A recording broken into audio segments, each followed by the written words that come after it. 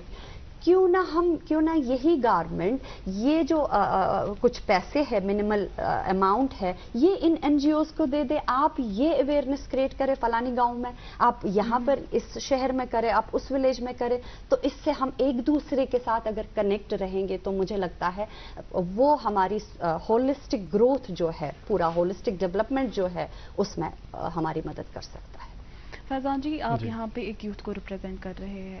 چونکہ بلقیس جی نے handy crafts کا ذکر کیا, اگر ہینڈی کرافٹس کی بات کریں, ہینڈلوم کی بات کریں, تو وادی کشمیر میں مور دین 21 ہینڈی کرافٹس ایسے ہیں جو ریکاگنائزڈ ہیں, نیشنلی انٹرنیشنلی بھی ریکاگنائزڈ ہو رہے ہیں دھیرے دھیرے. تو آپ ہمیں بتائیے کہ بہت سارے نوجوان ایسے ہوتے ہیں کہ جو ہینڈی کرافٹس کی طرف نہیں جاتے ہیں کیونکہ ان کا ماننا ہوتا ہے کہ ہم نے کوئی ڈگری حاصل کر لی, ہم پڑھے لکھے ہیں, ان کو اپنی جگہ ایک انفیورٹی ہو جاتی ہے کہ میں کیوں اس میں جاؤں. حالانکہ اگر دیکھا جائے تو جو ہینڈی کرافٹس ہیں ہمارے, یہ ہمیں امپاور کرتی ہیں کہیں نہ کہیں, اور ضروری نہیں ہے کہ ہم اس کو ایز فل ٹائم لیں, ہم اس کو ایز پارٹ ٹائم بھی. آپ کا اس بارے میں کیا ماننا ہے؟ بالکل آپ کا صحیح ہے کہنا کہ جو ایک پڑھا لکھا یوتھ ہوتا ہے تو اس نے ڈگری تو حاصل کی ہے, لیکن اس کو یہ بھی ذہن میں رکھنا ہے کہ یہ ڈگری تو ہے مطلب جاب کے لیے ایلیجیبلٹی, لیکن اس کو ساتھ ساتھ باقی جو اپنا مطلب وہ خود بزنس کریٹ کرنا چاہے گا اس میں بھی زیادہ دھیان رکھنا ہے. جیسے کہ آپ نے بات کی ہینڈی کرافٹس میں بھی وہ کیریئر بنا سکتا ہے. اور آج کل کے زمانے میں ہینڈی کرافٹس صرف ہینڈی کرافٹس ہی نہیں بلکہ باقی فیلڈز بھی جو ہیں ان کے لیے بھی بہت ساری اسکیمز اویلیبل ہیں گورنمنٹ کے پاس. اگر ایک یوتھ چاہے تو وہ فائدہ اٹھا سکتا ہے, وہ ڈفرینٹ اسکیمز سے فائدہ اٹھا سکتا ہے, خود کا اپنا بزنس یونٹ کریٹ کر سکتا ہے, نہ صرف اپنے لیے بلکہ وہ اور جو یوتھ ہے ان کو بھی انوالو کرے گا اس بزنس میں, جس سے جو ہے ان امپلائمنٹ کی جو ریٹ ہے وہ دھیرے دھیرے کم ہوتی جائے گی. اس کو یہ نہیں ذہن میں رکھنا ہے کہ میں ایک پڑھا لکھا ہوں, اب مجھے جاب ہی کرنا ہے, پھر وہ ویٹ کرتا رہے گا جاب کے لیے. تو اس سے کیا ہوتا ہے, ایک تو ٹائم نکل جاتا ہے, اور دوسرا وہ کہیں نہ کہیں اس کا ذہن, وہ مینٹلٹی بھی اس کی خراب ہو جاتی ہے, اور فزیکل فٹنس بھی, کیونکہ وہ اکیلا رہنا پسند کرتا ہے زیادہ تر, کیونکہ وہ چاہتا ہے نہ میں اس فیلڈ کی طرف جاتا ہوں اور نہ ہی خود کا کچھ کریٹ کرنا چاہے. یوتھ کو چاہے کہ وہ اپنا کچھ سٹارٹ کرے تاکہ ان کا فائدہ ہو اس میں. بالکل صحیح. عابد جی, آپ سے ہم جاننا چاہیں گے, چونکہ کشمیر میں بھی اگر ہم دیکھیں یا ہندوستان کی اگر ہم بات کریں تو زیادہ پاپولیشن جو ہے وہ گاؤں سے تعلق رکھتی ہے, اور انہی گاؤں میں ہماری فارمنگ کو ہم دیکھتے ہیں کہ کس طریقے سے یہ جو لینڈ ہے اس پہ مکان بنائے جا رہے ہیں, جس وجہ سے یہ جو فارمنگ کا ایک کلچر تھا ہمارے کشمیر میں وہ کہیں نہ کہیں کم ہو رہا ہے. لیکن ساتھ میں ہم دیکھ رہے ہیں کہ نہ صرف پیڈی کلٹیویشن بلکہ اور بھی کئی چیزیں اب ان کی بھی فارمنگ ہونے لگی ہیں, جیسے لیونڈر کا ہم نے دیکھا. تو آپ کو کیا لگتا ہے کہ کیا نوجوانوں کو اس فارمنگ میں پارٹ لینا چاہیے, کیونکہ زیادہ تر پاپولیشن جو ہماری ہے وہ گاؤں دیہات سے ہی تعلق رکھتی ہے؟ یس میم. تو ابھی جیسے کہ انہوں نے ابھی کہا کہ ایک سیزنل امپلائمنٹ ایک یوتھ کو ملتی ہے, تو لیکن وہ سیزنل ہی ہے, ہم سلیکٹو نہیں کہہ سکتے, سیزنل ہے. آپ نے بھی یہ دیکھا ہوگا کہ ہمارے یہاں کوکرناگ ایریا میں ایک یوتھ ہے جنہوں نے اپنا کچھ فشریز کا اپنا بنایا ہے, جہاں پہ انہوں نے تقریباً 20-25 یوتھ جو ہے وہاں پہ ایبزارب ہوئے. اب دیکھیے کہ خالی یہ چیز نہیں ہے کہ گاؤں میں زیادہ پاپولیشن ہے ایز کمپیئر ٹو دس شری نگر, تو وہ خالی اس پہ محدود نہیں رہنے چاہیے کہ بس ایک سیزنل ہے. اسی لینڈ کو وہ اور بھی پورے سال کوئی نہ کوئی ایسا کر سکتے ہیں کہ جہاں پہ وہ انگیج رہ سکتے ہیں, آکیپائڈ رہ سکتے ہیں اس کام کے ساتھ. اور خالی جن کی وہ زمین ہوگی وہ خالی وہی نہیں رہ سکتا ہے کہ وہ اور لوگوں کو بلا سکتے ہیں اور ان کو اس اپنے کام میں شامل کر سکتے ہیں. اس کا مطلب یہ ہے کہ وہ پورا سال انگیج رہ سکتے ہیں کسی کام کے ساتھ. ہمیں ریسٹرکٹڈ نہیں رہنا چاہیے کہ یہ سیزنل ہے, 3 مہینے کا 4 مہینے کا ہم یہ لینڈ یوز کر رہے ہیں. نہیں, اس کے بعد بھی یہ لینڈ یوز ہو سکتی ہے بزنس کے لیے, ٹھیک ہے. اور ایک چیز یہ اور بھی بہت ساری چیزیں ہیں. ایک اور ہمارا یوتھ ہے جنہوں نے ڈیری ملک کا یہ اپنا سٹارٹ کیا ہے. وہ ہے میرے خیال سے انہوں نے جب اپنا انٹرویو دیا تو وہ کہہ رہے تھے کہ میں نے ماسٹرز کی ہے. میں نے ماسٹرز کی ہے. تو یہ ہے کہ اب جب سب کو یہ چیز اس چیز کے بارے میں معلوم ہے, پتہ ہے کہ ان ایمپلائمنٹ بہت زیادہ ہے, تو ہمیں ویٹ نہیں کرنا چاہیے کہ ہمیں کب گورنمنٹ جاب ملے گی. یہ تو پاسبل ہے نہیں. تو اب بیسٹ یہی ہے کہ کیوں نہ ہم اپنا انیشیٹو لے لیں. We will help to our the other youth, the people Kashmir میں. تو یہ ہم کر سکتے ہیں تاکہ ہم اس پریشانی سے نکل آ سکتے ہیں. ریزن یہی ہے کہ ہم بیٹھے ہیں اور سوچ رہے ہیں کہ ہمیں کب جاب ملے گی. ہمیں اس چیز تک محدود نہیں رہنا چاہیے, ہمیں انیشیٹو لینا چاہیے خود ہی. بلکہ جی آپ سے ہم جاننا چاہیں گے, چونکہ ہم نے کچھ اسٹریٹجیز کے بارے میں بات کی اور ہم نے دیکھا کہ کہاں کہاں پہ یہ پوٹینشیل ہیں, کس کس سیکٹر میں پوٹینشیل ہیں, وہ بات تو ہم نے کی. لیکن ہر ایک بات کا جو ہے ایک سوسائٹل پہلو بھی ہوتا ہے, اور اس بارے میں اگر ہم بات نہ کریں اور اس پلیٹ فارم کے ذریعے اویئرنیس نہ پھیلائے تو بہت ہی زیادتی ہوگی. دیکھیے, جہاں پر ہم خود ہی بولتے ہیں کہ ہمارا نوجوان جو ہے پڑھا لکھا, وہ اس فیلڈ میں جانا چاہیے, اس فیلڈ میں, لیکن ہم ہی لوگ ہوتے ہیں جو پھر اس نوجوان کو کوستے ہیں اور اس کو یہ محسوس کر کے دلاتے ہیں کہ یہ کام چھوٹا ہے, یہ کام بڑا ہے. آپ کو لگتا ہے اس بارے میں یہ بھی ایک فیکٹر ہے جو ہماری یوتھ جو ہے وہ اس طرف نہیں جا رہی, اگرچہ وہ جانا بھی چاہتی ہے؟ ہمیں ایک اپنا ول ہوتا ہے, ہمارا انٹرسٹ ہوتا ہے, تو ہمیں صحیح معنوں میں وہ یعنی حق دیا جائے, حقوق دیے جائے کہ ہم اپنے جو ہمارا انٹرسٹنگ فیلڈ ہے اس کو چنیں, نہ کہ وہ کام چھوٹا یا بڑے کے لحاظ سے پہچانا جائے, بلکہ ہر کوئی کام جو کہ ہم اپنے سوسائٹی میں, سماج میں جو کنٹریبیوٹ کرتی ہے, وہ کام ہوتا ہے, عبادت ہوتی ہے, نہ کہ چھوٹا اور بڑا. تو اس معنوں کے لحاظ سے بھی, اس لحاظ سے بھی جوانوں میں, نوجوانوں میں ایک اویئرنیس ہونی چاہیے. ایک کیمپس لگانے چاہیے, اویئرنیس کیمپس ہونے چاہیے کہ کوئی کام بڑا یا چھوٹا نہیں ہے, بلکہ یہ سارا مل کر ایک ہمارا جو پورا ڈیولپمنٹ ہے, پوری سوسائٹی کی ڈیولپمنٹ, معاشرے کی ڈیولپمنٹ ہے, اس کے لیے بہت ہی زیادہ ضرورت ہے. اور ایک چیز میں یہاں پر کہنا چاہوں گی, وہ یہ کہ جگہ جگہ پر یہاں پر ہم دیکھتے ہیں, چاہے شہر میں جائے یا گاؤں میں جائے, ہم جگہ جگہ پر کوڑا کرکٹ پھیلا ہوا دیکھتے ہیں. کیوں نہ ہم ایسا بھی انیشیٹو کریں کہ ویسٹ مینجمنٹ پروجیکٹس جو آج کل انٹرنیشنل لیول پہ یا نیشنل لیول پہ چلتے ہیں, وہ کیوں نہ ہم یہاں پر بھی اپلائی کریں. میں ایک جگہ انٹرنشپ کر رہی تھی, دیٹ واز ان پونے. تو پونے میں میں نے ایک گروپ دیکھا عورتوں کا جو کہ بالکل ان پڑھ تھیں, لیکن انہوں نے ایک یونٹ بنایا ہے, مجھے بہت ہی اچھا لگا. اس کا نام تھا گرام پری یونٹ. وہاں پر کیا کرتے تھے, وہ ریسائیکل کرتے تھے جو ویسٹ ان کو ریسائکلنگ میں استعمال آتا تھا, بیگز بنانے میں, چاہے کچھ چپلیں بنانے میں, جوتے بنانے میں, کچھ اور چیزیں بنانے میں, بالٹی بنانے میں, کچھ بھی, مطلب یعنی ویسٹ مینجمنٹ ایک پراپر ایک پروجیکٹ بنایا. یہ نہیں دیکھنا ہے کہ یہ چھوٹا ہے, یہ کوڑا ہے, جی میں نے کوڑے کے ساتھ کام کیا تو میں چھوٹی ہو گئی. نو, ایسا تو بالکل بھی نہیں ہے. ایسا یہی اویئرنیس, یہی لوگوں میں, یوتھ اپنے نوجوانوں میں یہ چیز بات پھیلانے کی, یعنی میسیج اسپریڈ کرنے کی ضرورت ہے. فیضان جی, ہم آپ سے جاننا چاہیں گے, چونکہ بلقیس جی نے ذکر کیا کہ اویئرنیس پھیلانی, آپ کو کیا لگتا ہے کہ یہ اویئرنیس کس کو پھیلانی ہے, کون ذمہ دار ہے اس چیز کا, کون ریسپانسبلٹی لے گا کہ یہ جو گیپ ہے ہمارے یوتھ میں, ہمارے پرائیویٹ گورنمنٹ سیکٹرز میں, ان سب کو اکٹھے ملا کے کچھ اسٹریٹجی جو ہے جن پہ ہم نے بھی بات کی اس کو اپلائی کیا جائے, امپلیفائی کیا جائے. بالکل, جیسا میم نے کہا کہ یہ جو اویئرنیس ہے یہ گورنمنٹ پہ ڈیپینڈ کرتا ہے. جیسے کہ مطلب ایڈمنسٹریشن ہے, ڈفرینٹ فیلڈ سے جو بلانگ کرتے ہیں, ان کو یہ اویئرنیس کرنی چاہیے. اور خاص کر جو ولیجز ہوتے ہیں یا رورل ایریاز کی ہم اگر بات کریں گے, کیونکہ وہاں پہ جو ہیں وہاں پہ بہت سارے امپلائی جنریٹ ہو سکتی ہیں, لیکن جو وہاں کا نوجوان ہے, چاہے پڑھا لکھا ہے یا جس نے پڑھا نہیں ہوتا ہے بٹ ان کو اویئرنیس کی کمی ہوتی ہے کہ ہم کیسے اس کو پروڈکٹیو بنا سکتے ہیں.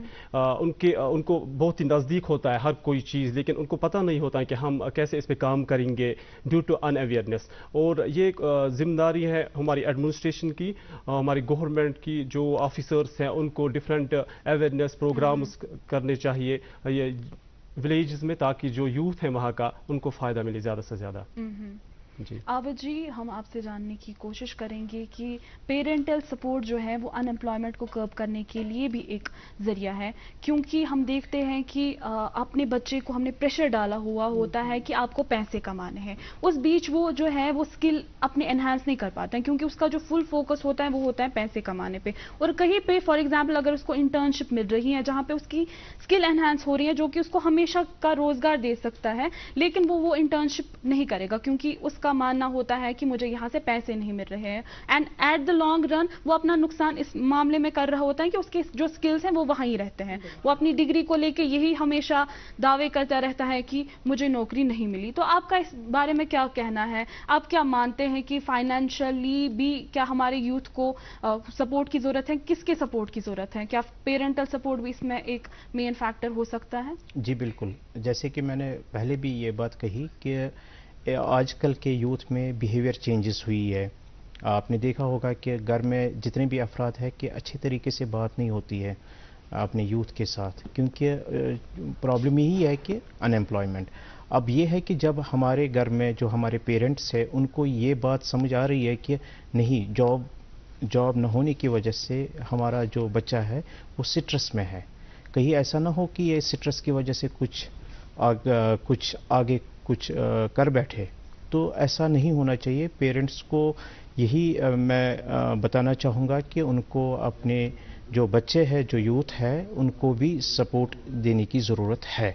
چاہے پیسے کے معاملے میں اگر پیسہ ہے اپنے پیرنٹس کو تو وہ اپنے بچے کو یہ بھی کہہ سکتے ہیں کہ آپ پیسہ لے لیجئے, اپنا بزنس سٹارٹ کر لیجئے. اگر پیسہ نہ ہو تو ان کو یہ نہیں کہنا چاہیے کہ ڈگری تک محدود رہے, نہیں. جیسے کہ انہوں نے ابھی کہا کہ ٹریننگ سکلز یہاں پہ اب شروع ہو گئے یہاں کشمیر میں, تو وہ وہاں سے ٹریننگ حاصل کر سکتے ہیں, پراپت کر سکتے ہیں, اور اس کے بعد وہ کہیں نہ کہیں ان کو تو جاب مل سکتی ہے پرائیویٹ سیکٹر میں. یہ ریسٹرکٹڈ نہیں رہنا چاہیے کہ میری اتنی ڈگریز ہے تو مجھے اب گورنمنٹ جاب نہیں مل رہی ہے, میں پرائیویٹ سیکٹر میں نہیں جاؤں گا. نہیں, آپ انڈیا میں دیکھیے, مجھے لگتا ہے کہ 10% اگر گورنمنٹ سیکٹر میں کام کر رہے ہیں, 90% پرائیویٹ سیکٹر میں کام کر رہے ہیں. تو میرے خیال سے ہمیں اس چیز کی طرف دھیان دینا چاہیے کہ پرائیویٹ سیکٹر میں زیادہ ایک یوتھ کو چانسز ہے جانے کی. بلکہ جی, آپ ہمیں بتائیے کہ کیا آپ کی کچھ میسیج رہے گی ہمارے آڈینس کے لیے؟ اپنے آپ کی صلاحیتوں کو جاننے کی کوشش کرے. یوتھ میں کوئی بھی نوجوان جو ہے مطلب اس کا وہ ڈیجیکٹڈ نہیں ہے, ہوپلیس نہیں ہونا ہے. بالکل ایک ایسا نہیں سمجھنا ہے کہ میں ورتھ نہیں ہوں, مجھ میں صلاحیت نہیں ہے, بلکہ اپنے کیپیسٹیز, اپنے پوٹینشیل کو جاننے کی ضرورت ہے. اور اس چیز کے لیے ریسرچ کرنا جگہ جگہ, یعنی اپنی نالج کو اپڈیٹ کرنا پلیز وہ آپ رکھیں جب تک نوجوان جان نہ لے اپنے صلاحیتوں کے بارے میں اور ارد گرد کیا وہ حاصل کر سکتا ہے اپنی صلاحیتوں سے. تو یہی میری میسیج رہے گی. بہت بہت شکریہ بلکہ جی آپ کا, آپ سب مہمانان کا بہت بہت شکریہ آج ہمارے ساتھ جڑنے کے لیے اور ہم سے بات کرنے کے لیے.